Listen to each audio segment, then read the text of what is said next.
Antes de hablar de los elementos de cimentación, tenemos que comprender cómo funcionan los mismos. Y para ello tenemos que hablar qué son los sistemas constructivos.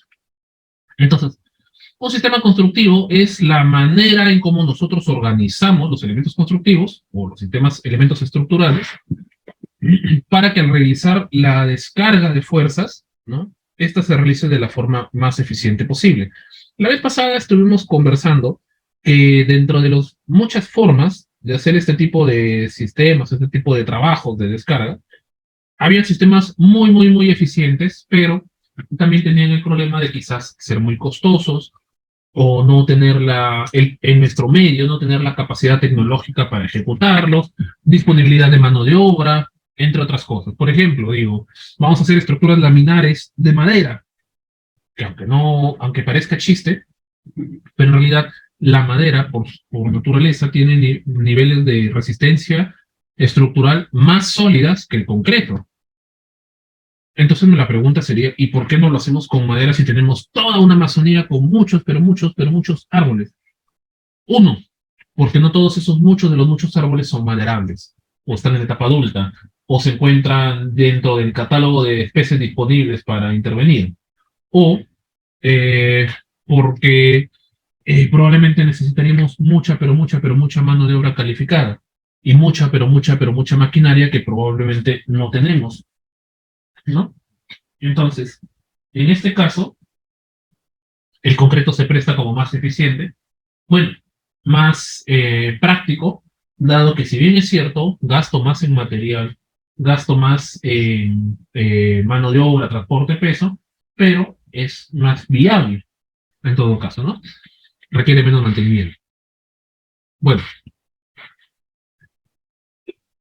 dos de los sistemas más utilizados en el Perú son el denominado sistema aporticados o sistema de pórticos o pórticos de concreto armado a secas, y por otro lado los sistemas de muro portante, o muro de carga, o sistema confinado, de muro confinado, de albañilería confinada, etc. ¿No? Al margen del nombre, que por supuesto existen muchas variedades de la misma, eh, vamos a explicar brevemente en qué consisten para que aprendamos a diferenciar los elementos estructurales. Hablemos primero del sistema de muro portante. Espera un ratito, acá está. El sistema porticado, disculpe. El sistema porticado o de pórtico de concreto armado consiste en que las cargas de la losa van a descargarse directamente sobre las vigas, vigas de gran robustez, y estas vigas a su vez descargan sobre columnas y estas en las zapatas. Entonces, ¿cuál es el punto por acá? ¿Tengo muros? Sí, tengo muros, ¿no? O sea, en este sistema sí se utilizan muros, pero los muros son de carácter secundarios. Son elementos que no contribuyen directamente al sistema de descargas, sino que más bien son elementos, bueno, divisorios, elementos constructivos, para esconder algunas cosas, etcétera, ¿no? Pero no son elementos estructurales. Por lo tanto, la presencia o no de los muros es opcional, simplemente. Y como no tengo un muro de apoyo, yo necesito que las vigas sean muy grandes y las columnas sean muy grandes. Esto, entonces esto me da un pro y un contra. La ventaja sería que este tipo de sistemas me dan mucha libertad de diseño. Permiten que por ejemplo, que si yo tengo una construcción de varios pisos, no necesariamente tengo que repetir la distribución en todos los niveles. Por otro lado, me permite trabajar luces grandes. Acá hay un criterio. Mientras más grande la luz, que es la distancia entre cuyos, mayor peralte de viga voy a necesitar. Entonces, lo que significa que mientras más ancha o mayor, o mayor es la distancia entre dos columnas, la viga terminaría siendo más grande y por lo tanto la altura interior del ambiente tendría que ser más alta. Por ejemplo, algo que se suele hacer bastante o solemos manejar bastante es el concepto del predimensionamiento. De esto ya lo conversamos en la sesión pasada. ¿Qué es el predimensionamiento? Es una forma rápida de hacer ciertos cálculos para tener una idea a grosso modo de qué es lo que vamos a hacer. Entonces, por ejemplo, la teoría o el referente me dicen que si yo tomo la luz sobre 11, obtengo el peralte aproximado de la viga, que es este de acá. Entonces, ¿qué pasa? Si, por ejemplo, yo tengo un espacio, un ambiente, que tiene de luz 8 metros, por ejemplo, significa que la altura de mi viga más o menos quedaría de 75 centímetros, ¿verdad? Ahora, también tener en cuenta que la viga, a ver, pregunta, sentido común. ¿Cómo se mide el peralte de la viga? Esta es la viga de corte y esta es la losa. Pregunta, ¿el peralte de la viga es A o es B? El peralte de la viga se mide como A. La viga es esto, ¿ya? Ojo, no se olviden de esta parte de acá. Vamos a trabajarlo con 20 centímetros, para este ejemplo. Ya, si son 20 centímetros de losa, significa que mi peralte de viga, acá si mi viga A tiene 75, obviamente B tiene 55. Entonces a esto le añado la variable que el Reglamento Nacional de Edificaciones, en su norma A010, me dice que la altura libre mínima es de 2 metros 10. Significa que para que un ambiente tenga 8 metros de luz entre apoyos, la altura interior mínima debería ser de 2,10 más 0,55 más 0,20 de losa más 0,05 de acabados que ya vimos en una ocasión anterior. Por lo tanto, estaremos hablando de 60, 80, 90, 2 metros 90 de piso a piso, por lo menos. Por supuesto que habrían otras cosas más que considerar, ¿no? Como por ejemplo, si van a haber instalaciones, la parte estética, la renovación de aire, otros aspectos más. Pero desde el punto de vista estructural, esa es la altura mínima que yo necesito para que este elemento funcione. Entonces, no hay una limitación en cuanto a la distancia. Ahora, pero por otro lado, hablar de 8 metros de luz también pues es bastante grande, ¿no? Es bastante fuerte la cosa. Ahora, el tema no va solamente por agregar las vigas, sino que también cuando empezamos a aumentar la longitud de las vigas, o bueno, de los espacios de trabajo, pasa lo siguiente. A ver, acá tengo una columna, otra columna, otra columnita, y así sucesivamente. ¿Ya? Acá tengo vigas, que me van en planta, obviamente, estoy viendo en planta esto. Ya, etcétera, etcétera. Ya, ¿cuál es el rollo? La vez pasada conversamos que las losas, por lo general, trabajan en una dirección, ¿verdad? Entonces, aunque no es una regla fija, lo recomendable es que siempre las viguetas, o sea, los aceros que forman las losas, se coloquen en el sentido más corto, ¿verdad? Entonces, en este ejemplo tendremos un cierto tipo de vigas, las de estos ejes, 1, este eje 3, eje 2 y eje 1, que reciben a las viguetas. Y por otro lado tenemos eje A, eje B, eje C, ¿verdad? Que son paralelas a las vigas, a las viguetas. Ahora bien, ¿a qué quiero llegar? Cuando la losa descarga sobre las vigas y estas sobre las columnas, se forma algo denominado área tributaria. ¿Cuál es el área tributaria? En resumen, es la mitad de la luz de un paño que se aplica sobre uno de los elementos. Por ejemplo, acá estaría aproximadamente la mitad de la distancia entre A y B. Y aquí estaría aproximadamente la mitad de la distancia entre B y C. Lo mismo entre 2 y 3 y lo mismo entre 1 y 2, ¿verdad? Ahora bien, vamos a hablar un concepto denominado área tributaria y los tipos de columnas que nos generan este tipo de distribuciones. Por ejemplo, tenemos las columnas, vamos a llamarle tipo 1, que son aquellas columnas, miren por ejemplo la columna central, vamos a llamarle esta columna central, toda esta sería su área tributaria, ¿verdad? Todo esto de acá. Toda la parte que descarga sobre esta losa. Después tengo las columnas tipo 2, por ejemplo, que vendríamos a tomar estas de acá, ¿no? Es decir, están a un costado. Luego tengo las tipo 3. Bueno, algunos otros le llaman tipo 2 a esta, 3 al otro, da lo mismo, el nombre que le pongo, ¿no? Lo importante es que sepamos que son diferentes. Ahora, ¿cuál es la diferencia entre la tipo 2 y la tipo 3? Porque evidentemente la tipo 4, con la que vamos a terminar esto, ¿no? Son las de la esquina, ¿no? La de acá. Pero vamos a ponerle valores. A ver, digamos que la distancia de A a B y de B a C son 6 metros. Y en este caso, digamos que son 5 metros. ¿Cuánta área tributaria tiene la columna, en este caso la de acá, la T2?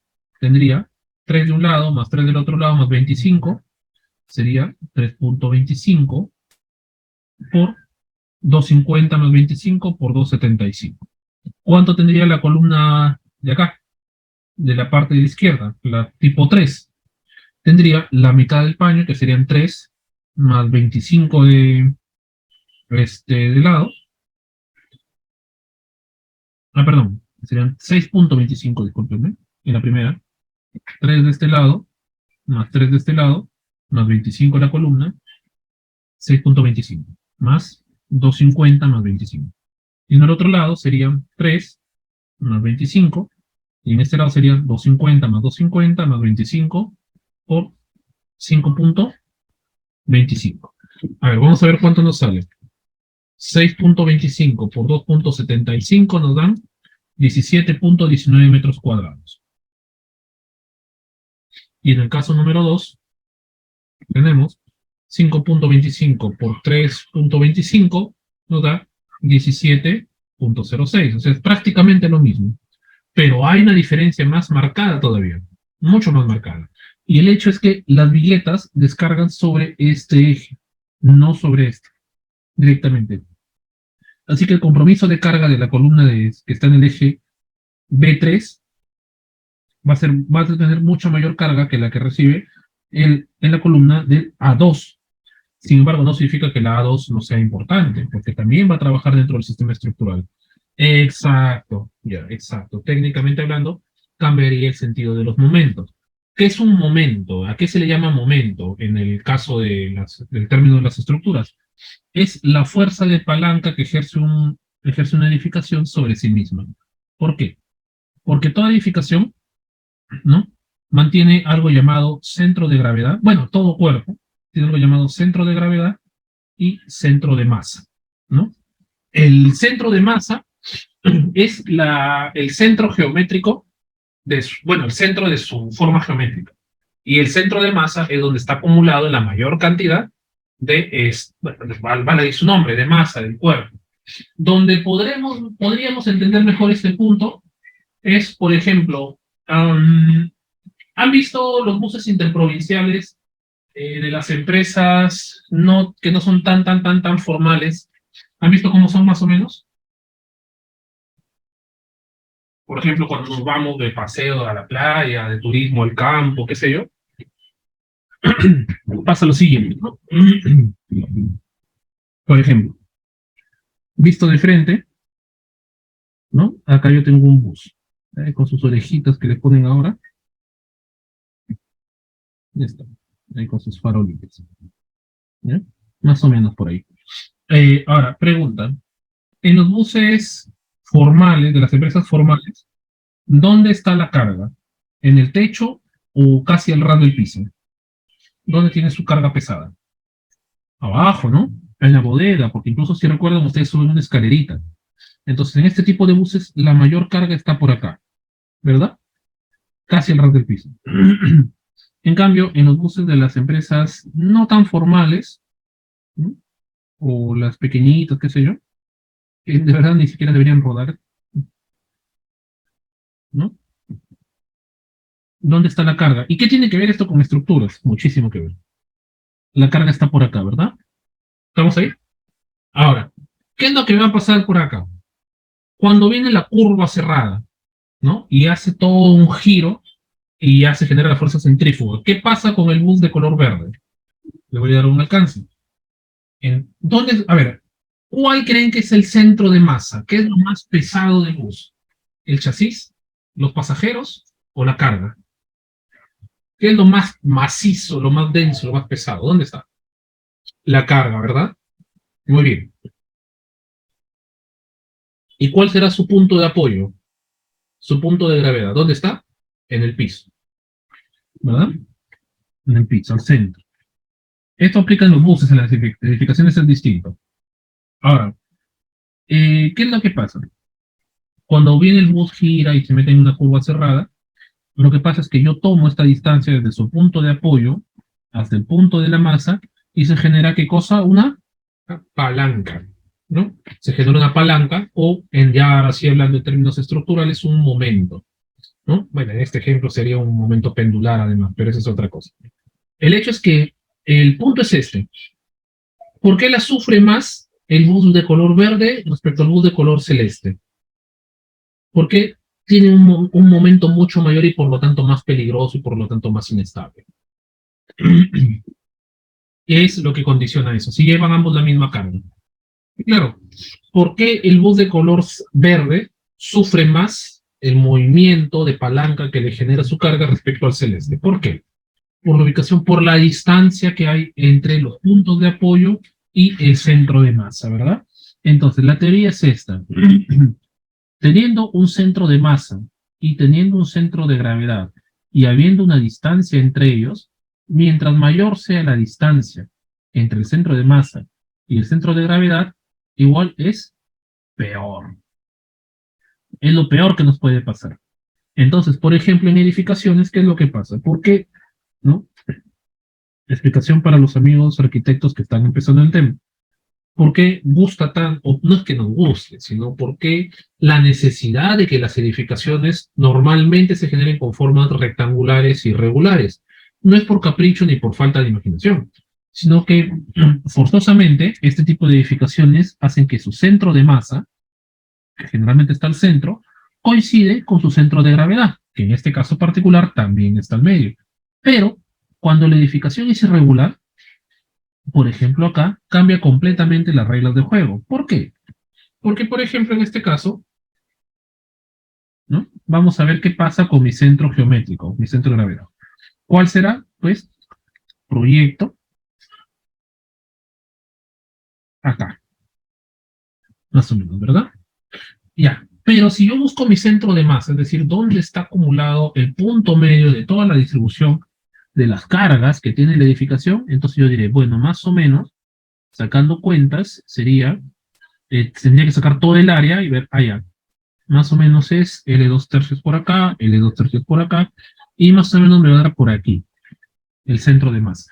Entonces, al haber una distancia, una separación entre ambos, esto me genera una palanca durante el evento sísmico. Me genera una palanca. Y mientras más irregular sea la edificación, menos eficiente es. Entonces, la solución para evitar este tipo de condiciones es, ya está bien, tienes tu edificación en forma de L, en forma de T, en forma de pollito, que tenga forma de, no sé, de caracol, puedes hacerlo. Sin embargo, la idea es regularizar la geometría de los elementos. Entonces ahí es donde aparecen las famosas juntas constructivas, ¿no? Juntas de dilatación, juntas sísmicas, juntas constructivas, llámenlo como quieran, ¿no? Pero el punto es que están separadas ambas edificaciones entre sí, para que puedan trabajar de forma independiente. Entonces acá tenemos este bloque 1 y este bloque 2. Ahora, por supuesto que lograr un equilibrio entre el centro de masa y la gravedad es virtualmente imposible. Teóricamente tal vez, pero es virtualmente imposible, ¿no? Porque, salvo que estés haciendo un galpón de pollos o un almacén que tiene puertas por todos lados, es virtualmente imposible que se mantenga la geometría irregular de la edificación al 100%. Peor todavía en las viviendas y otro tipo de cosas, ¿no? Ahora, cuando nosotros manejamos esta condición, eh, entonces le damos una cierta garantía de que por lo menos el momento que se va a generar es el menor posible. Aquí ya nos estamos metiendo en la sismoresistencia. Ese es punto número 1. Ahora, ¿qué implica tener una junta? Implica que, por ejemplo, si antes yo necesitaba, vamos a cambiar de color. Si antes yo necesitaba, por ejemplo, yo antes necesitaba 1, 2, 3, 4, 5, 6, 7, 8 columnas, supongamos, en este caso sería 1, 2, 3, 4, 5, 6, 7, 8, y probablemente me las piense para hacerlo de esta manera también, 9, 10. que trabajan separado, ¿verdad? Y esta junta normalmente tiene un espesor. El espesor se calcula y está en función de la altura de la edificación, ¿no? Pero por lo menos estamos hablando de 0.035 centímetros, que en la práctica lo redondeamos a 5 centímetros. Ese es lo mínimo. De ahí para arriba. Este es el primer punto en el tema de la sismoresistencia. O el primer criterio. No, repito, no vamos a hablar de cálculo, porque esa es materia de otro curso que podemos ver en otro momento. Ahorita vamos a conversar de criterios. La vez pasada también vimos qué pasaba con la estabilidad en altura, ¿no? Porque muchas veces teníamos problemas, no tanto por la carga. En realidad, resolver el problema de cargas es fácil. Si ya conocen su suelo y la capacidad portante del suelo, el tema de las descargas es relativamente fácil. Lo complicado es la sismoresistencia, la estabilidad, la integridad de la estructura por el empuje lateral. El que hace daño a un sismo en realidad es el empuje lateral. Yo estoy parado por acá. Viene una persona y se apoya con sus manos sobre mis hombros y salta, probablemente me moleste, pero no me va a hacer ningún daño, no me va a partir en dos a lo que pese 200 kilos. O sea, yo puedo con él. Pero si me dan un empujoncito al costado, probablemente me van a derribar. Ahora, ¿qué pasaría si la persona, específicamente, estuviera en esta posición? Disculpen el dibujo, lo estoy haciendo rápido, ¿no? Y si me empujan, probablemente no me van a derribar. ¿Por qué? Porque la distribución de cargas, o la forma, perdón, me ayuda a que la distribución de cargas sea de esta manera, ¿no?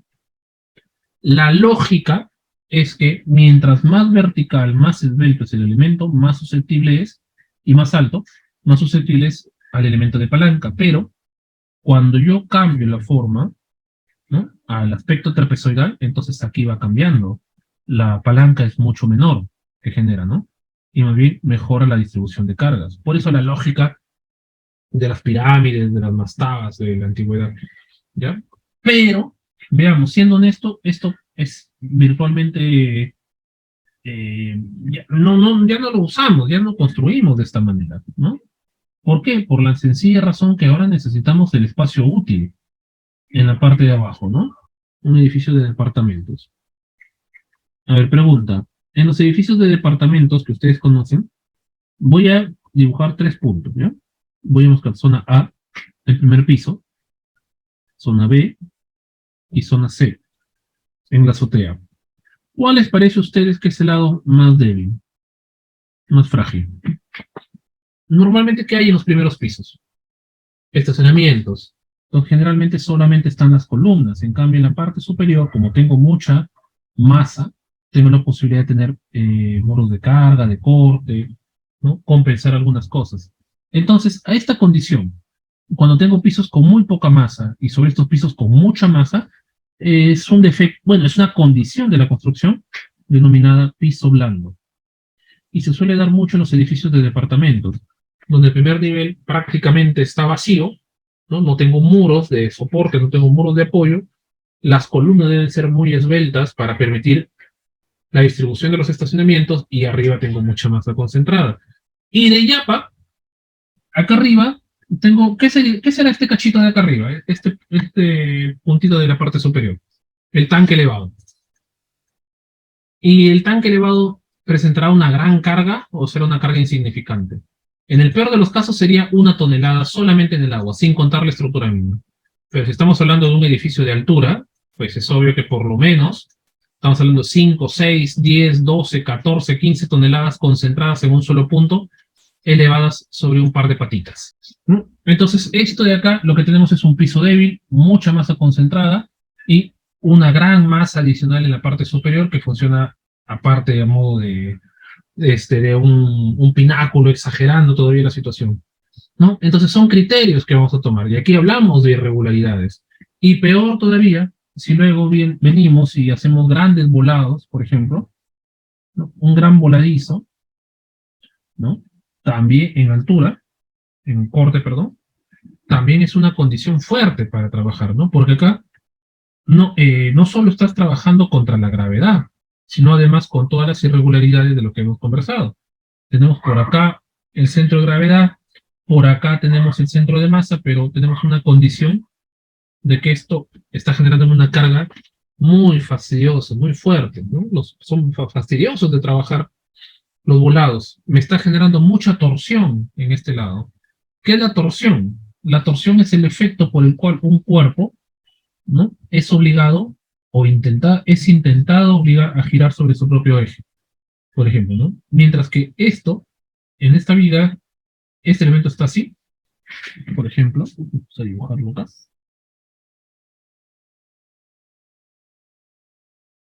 Ahí tenemos esto, ¿verdad? Entonces, ¿qué es lo que pasa por acá? Por un lado, aquí, el volado me está obligando a girar.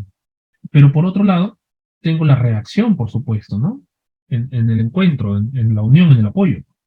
Y ese sería prácticamente como si estuviéramos exprimiendo la toalla después de bañarnos. Ese es el esfuerzo una de las formas del esfuerzo de torsión. Y entonces son condiciones para diseñar. Ahora, con esto tampoco se debe entender de que, bueno, como generan esas condiciones, entonces no hay que poner estacionamientos abajo, no hay que poner tanque elevado, ni hay que hacer voladizos. No, sino que hay que tenerle en cuenta para tener ciertas condiciones de trabajo.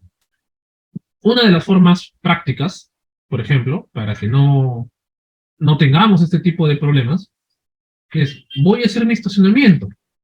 Excelente, pero ten en cuenta, ¿no?, que tus columnas van a tener una cierta dimensión y necesitamos trabajar con elementos de corte. ¿Cómo así? Por ejemplo, si esta es la planta de mi edificio, y todo mi edificio se vuelve simplemente un bosque de columnas, por ejemplo, ahí tengo un problema.